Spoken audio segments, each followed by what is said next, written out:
राजनीति शास्त्रियों ने राष्ट्रीय सरकार एवं क्षेत्रीय सरकार के संबंधों की प्रकृति के आधार पर सरकार को दो भागों एकल व संघीय में वर्गीकृत किया है।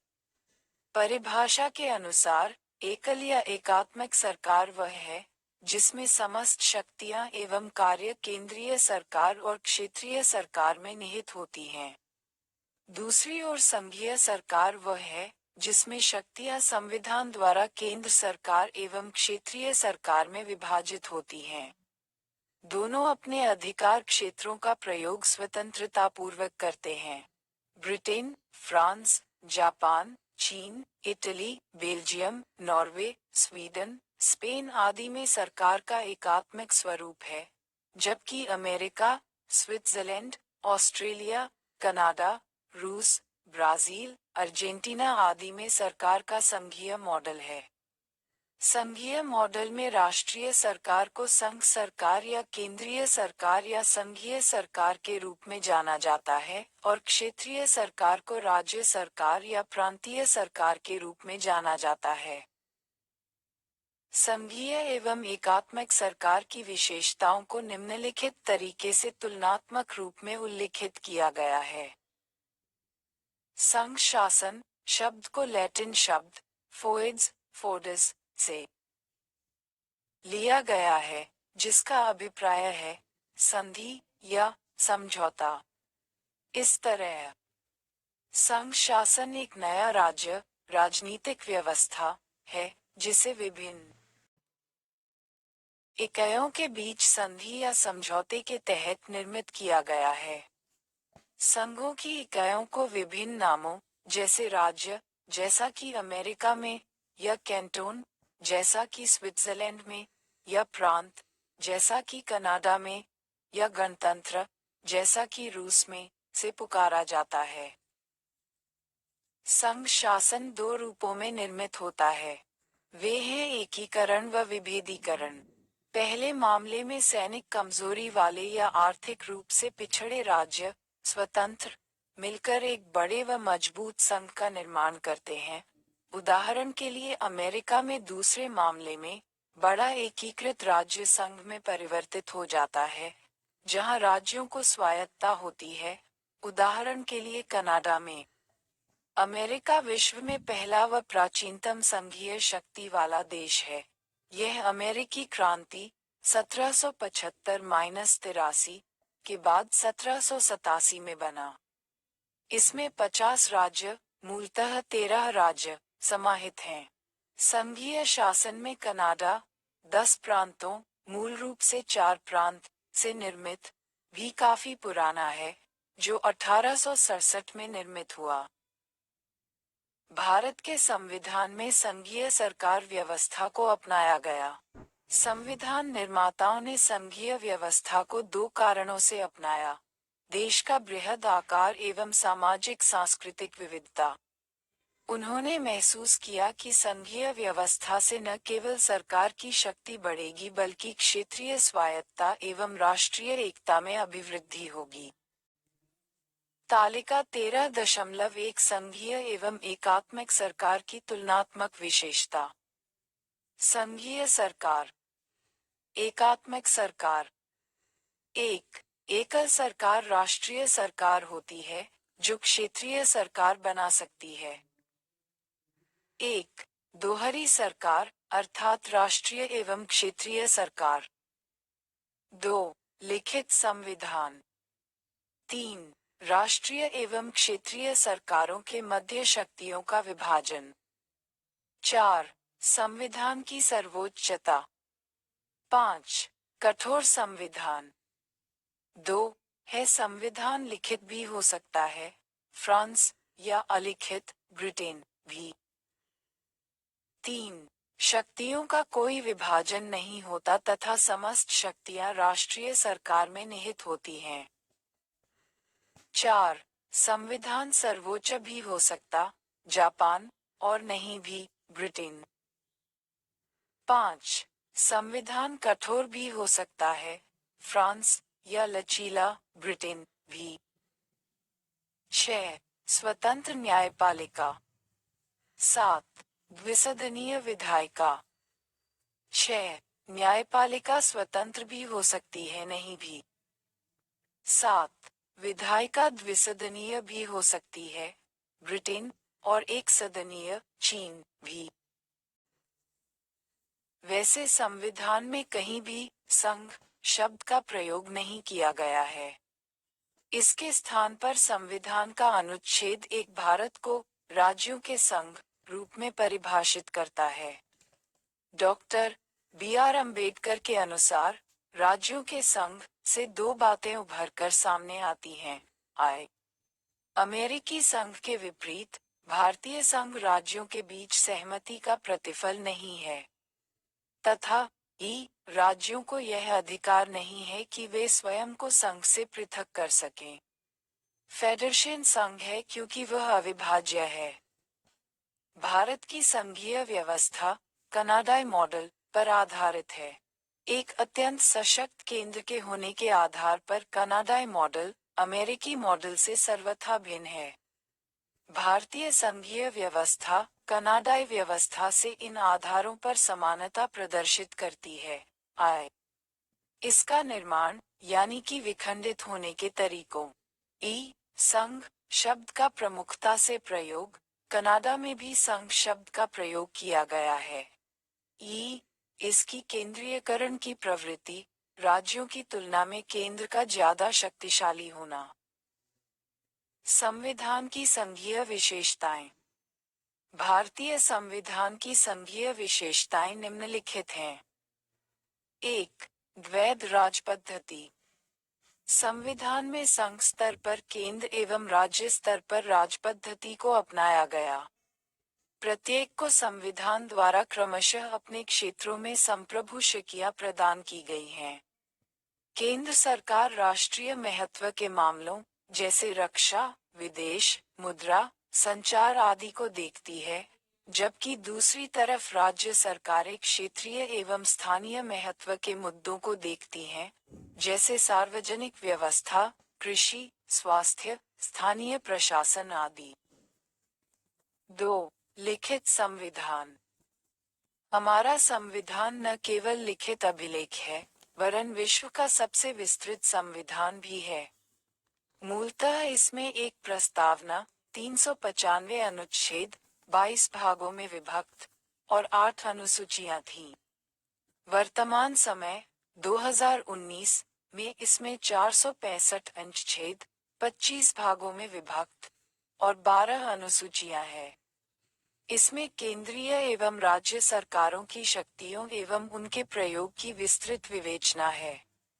अतः ये दोनों के मध्य गलतफहमी और असहमति को उत्पन्न नहीं होने देता। 3. शक्तियों का विभाजन। संविधान में केंद्र एवं राज्यों के बीच शक्तियों का विभाजन किया गया। इनमें 7वीं अनुसूची में केंद्र, राज्य एवं दोनों से संबंधित सूची निहित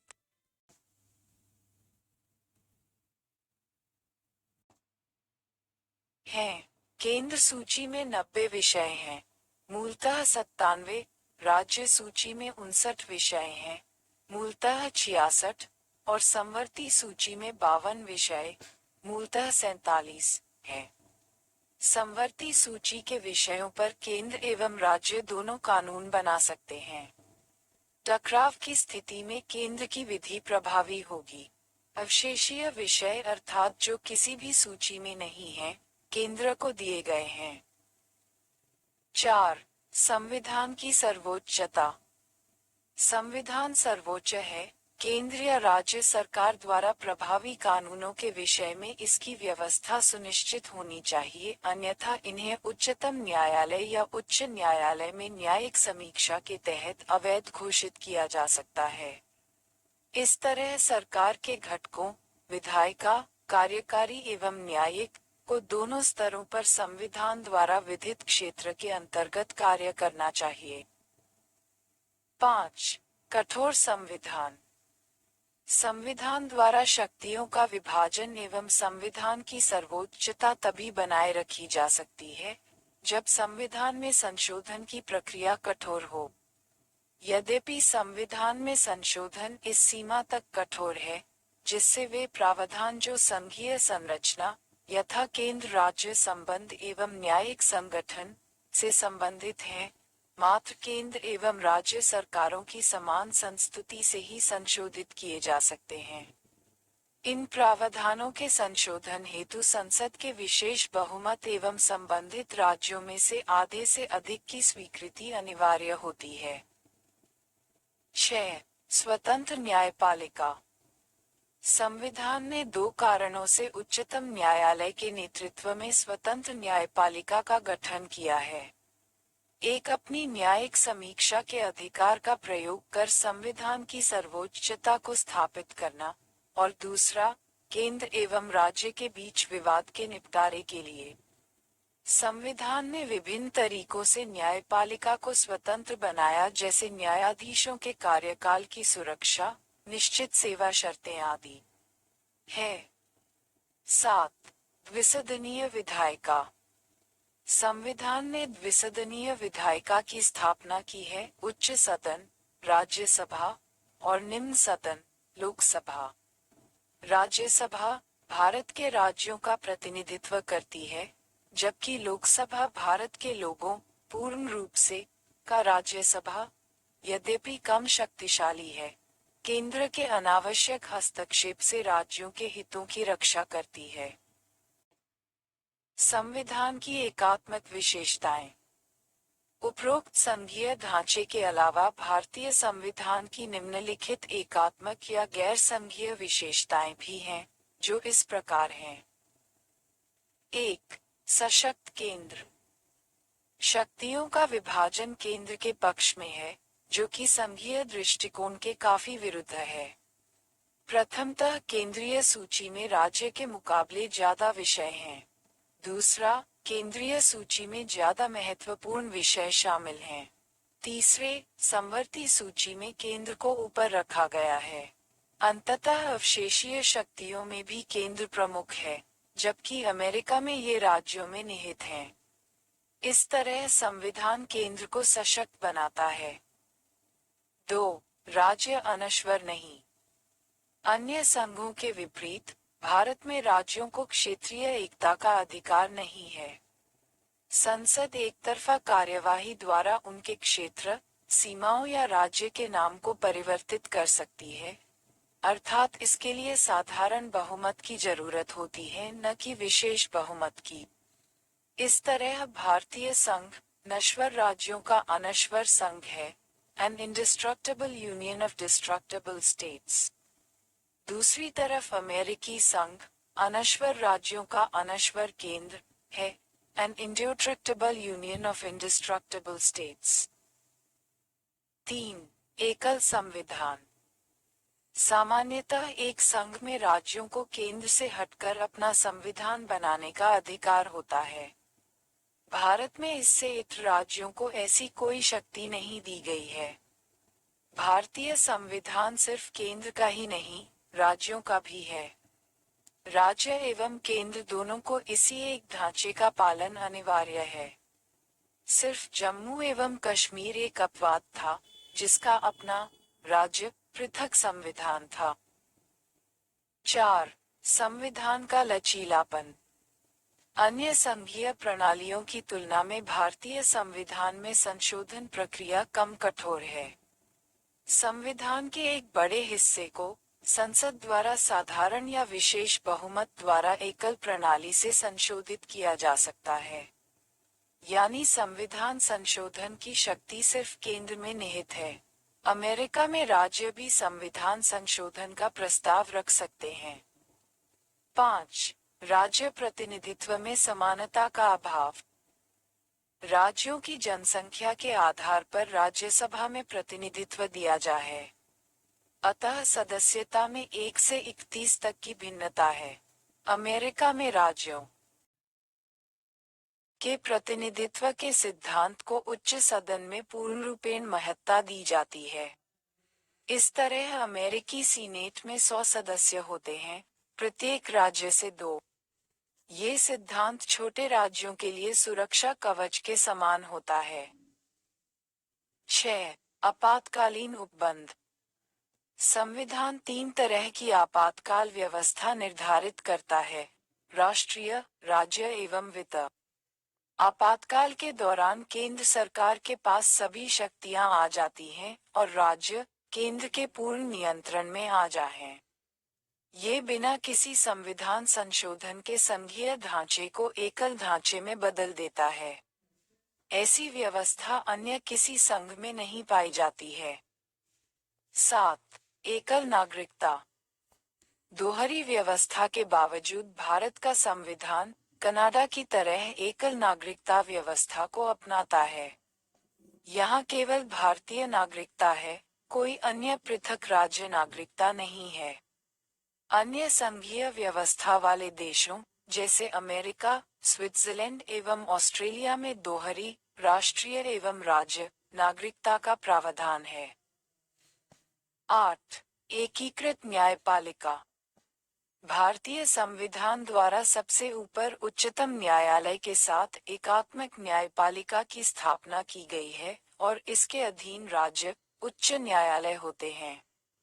न्यायालयों की एकल व्यवस्था केंद्र एवं राज्य कानूनों दोनों पर लागू होती है। दूसरी ओर अमेरिका में न्यायालयों की दोहरी व्यवस्था है। संघीय कानून संघीय न्यायपालिका और राज्य कानून राज्य न्यायपालिका द्वारा लागू किए जाते हैं। 9. अखिल भारतीय सेवाएं। अमेरिका में संघीय सरकार एवं राज्य सरकारों की अपनी लोक सेवाएं हैं। भारत में भी केंद्र एवं राज्यों की पृथक लोक सेवाएं हैं, लेकिन इसके अतिरिक्त अखिल भारतीय सेवाएं आईएएस, आईपीएस और आईएफएस केंद्र एवं राज्य दोनों के लिए हैं। केंद्र द्वारा इन सेवाओं के सदस्यों का चयन किया जाता है एवं उन्हें प्रशिक्षण दिया जाता है। उन पर केंद्र का पूर्ण रूपेण निमंत्रण भी होता है। अतः ये सेवाएं संविधान के अंतर्गत संघीय सिद्धांत का उल्लंघन करती हैं। 10. एकीकृत लेखा जांच मशीनरी। भारत का नियंत्रक एवं लेखा महापरीक्षक न केवल केंद्र के बल्कि राज्यों के खातों की भी जांच करता है, लेकिन उसकी नियुक्ति एवं बर्खास्तगी बिना राज्यों की सलाह के राष्ट्रपति द्वारा होती है। इस तरह यह व्यवस्था राज्यों की वित्तीय स्वायत्ता पर अंकुश लगाती है। इसके विपरीत अमेरिका के नियंत्रक एवं लेखा महापरीक्षक कि राज्यों के लेखाओं के संबंध में कोई भूमिका नहीं होती। 11. राज्य सूची पर संसद का प्राधिकार। इस सूची के विषयों पर राज्यों को काफी अधिकार दिए जाने के बावजूद केंद्र का सूची के विषयों पर अंतिम अधिकार बना रहता है। संसद को यह अधिकार प्राप्त है कि वह राज्य सूची में राष्ट्रीय महत्व को प्रभावित करने वाले विषयों पर राज्यसभा द्वारा पारित होने पर विधान बना सकती है। इसका तात्पर्य है कि बिना संविधान संशोधन के संसद की विधायिका संबंधी शक्ति को बढ़ाया जा सकता है। उल्लेखनीय है कि ऐसा तब भी किया जा सकता है जब किसी प्रकार की आपातकालीन व्यवस्था न हो। 12. राज्यपाल की नियुक्ति। राज्यपाल राज्य प्रमुख होता है, जिसकी नियुक्ति राष्ट्रपति द्वारा की जाती है। वह केंद्र के एजेंट के रूप में भी कार्य करता है। राज्यपाल के माध्यम से केंद्र राज्य पर नियंत्रण करता है। इसके विपरीत अमेरिका में राज्य प्रमुख निर्वाचित होते हैं। इस संदर्भ में भारत ने कनाडाई प्रणाली को अपनाया है। 13. एकीकृत निर्वाचन मशीनरी। चुनाव आयोग न केवल केंद्रीय चुनाव संपन्न करता है बल्कि राज्य विधानमंडलों के चुनाव भी कराता है। लेकिन इस इकाई की स्थापना राष्ट्रपति द्वारा होती है और राज्य इस मामले में कुछ नहीं कर सकते। इसके सदस्यों को भी इसी प्रकार हटाया जा सकता है। इसके विपरीत अमेरिका में संघ एवं राज्य दोनों के निर्वाचन के लिए अलग मशीनरी होती है। 14. राज्यों के विधेयकों पर वीटो। राज्यपाल को राज्य विधानमंडल द्वारा पारित कुछ विधेयकों को राष्ट्रपति की संस्तुति के लिए सुरक्षित रखने का अधिकार है। राष्ट्रपति अपनी संस्तुति के लिए इसे न केवल पहली बार बल्कि दूसरी बार भी रोक सकता है। इस तरह राष्ट्रपति के पास राज्य विधेयकों पर वीटो अधिकार है। लेकिन अमेरिका व ऑस्ट्रेलिया में राज्य स्वायत्त इकाई हैं और वहां इस तरह की कोई व्यवस्था नहीं है। संघीय व्यवस्था का आलोचनात्मक मूल्यांकन।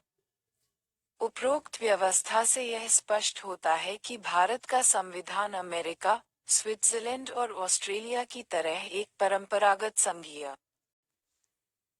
व्यवस्था से भिन्न संविधान है और इसमें कई एकात्मक या गैर संघीय विशेषताएं हैं, जैसे केंद्र के पक्ष में शक्ति का संतुलन है।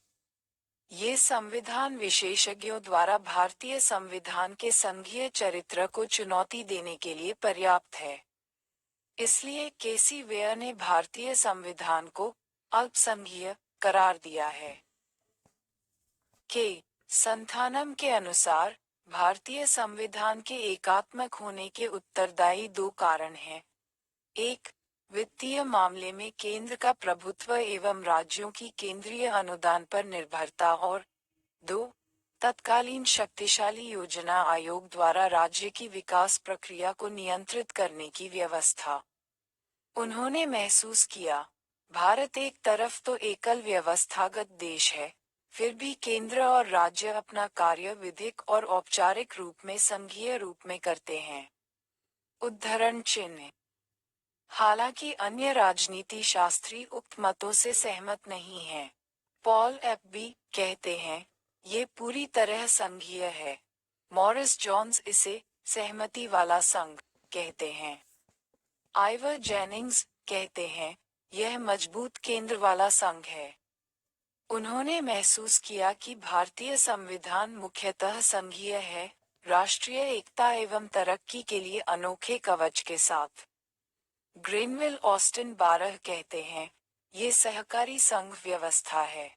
यद्यपि भारत के संविधान ने मजबूत केंद्र सरकार का निर्माण किया है, इसके राज्यों को भी कमजोर नहीं किया गया है। यह एक नए प्रकार का संघ है जो इसकी खास विशेषताओं को पूरा करता है। भारतीय संविधान की प्रकृति पर संविधान सभा के डॉक्टर बी.आर. अम्बेडकर महसूस करते हैं, संविधान उतना ही संघीय संविधान है जितनी दोहरी राज पद्धति। केंद्र राज्यों का संघ नहीं है जो कमजोर संबंधों से एकीकृत हों। न ही राज्य संघ की एजेंसियां हैं। संघ एवं राज्यों दोनों को संविधान द्वारा बनाया गया है। दोनों की शक्तियां संविधान में निहित हैं। यद्यपि संविधान ने कड़ा संघीय स्वरूप नहीं दिया, तथापि यह समय और परिस्थिति के अनुसार एकात्मक और संघीय हो सकता है। केंद्रीयकरण की आलोचना का जवाब देते हुए उन्होंने कहा, एक गंभीर शिकायत यह आई कि बहुत ज्यादा केंद्रीकरण किया गया है। ये स्पष्ट करना जरूरी है कि इसको गलत समझा गया है। केंद्र एवं राज्यों के संबंध के बारे में संबंधों के समय निर्देशित सिद्धांतों को ध्यान में रखा जाना चाहिए। संघीयता का मूल सिद्धांत ही यह है कि केंद्र एवं राज्यों के बीच विभेद वाला कोई कानून बनाया ही नहीं जा सकता। विधायी एवं कार्यपालिका के मामलों में केंद्र एवं राज्य समान हैं। ये देखना मुश्किल है कि संविधान कितना केंद्रोन्मुखी है। इसलिए ये कहना अनुचित है कि राज्य केंद्रों के अधीन कार्य करते हैं। केंद्र अपनी इच्छा से इनकी सीमाओं को बदल नहीं सकता, न ही न्यायिक क्षेत्र को। 15 बोम्मई मामले 1994 में उच्चतम न्यायालय ने व्यवस्था दी कि संविधान संघीय है और संघीय यह इसकी मूल विशेषता है।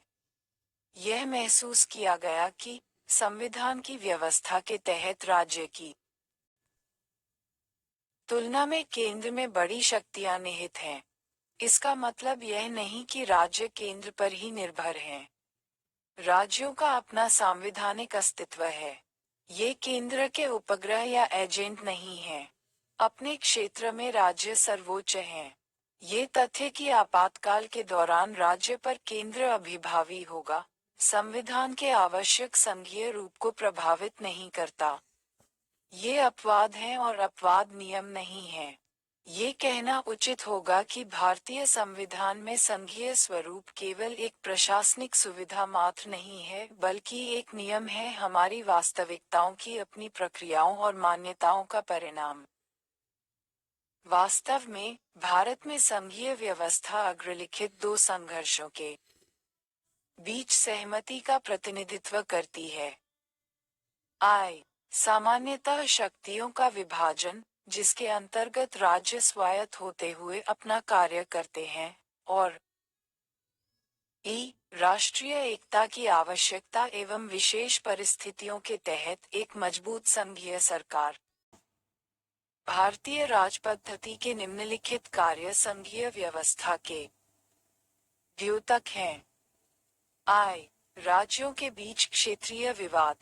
उदाहरण के लिए महाराष्ट्र एवं कर्नाटक के बीच बेलगाम मसले पर नदी जल बंटवारे को लेकर राज्यों के बीच विवाद।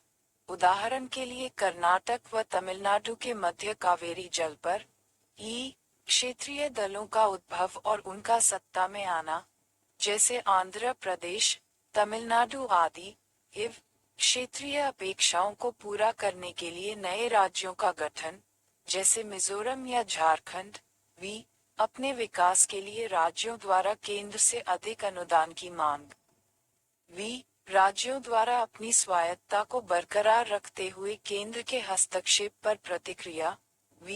उच्चतम न्यायालय द्वारा कुछ व्यवस्थाओं का सीमांकन लागू करना, जैसे केंद्र द्वारा अनुच्छेद 356, राज्यों में राष्ट्रपति शासन का प्रयोग।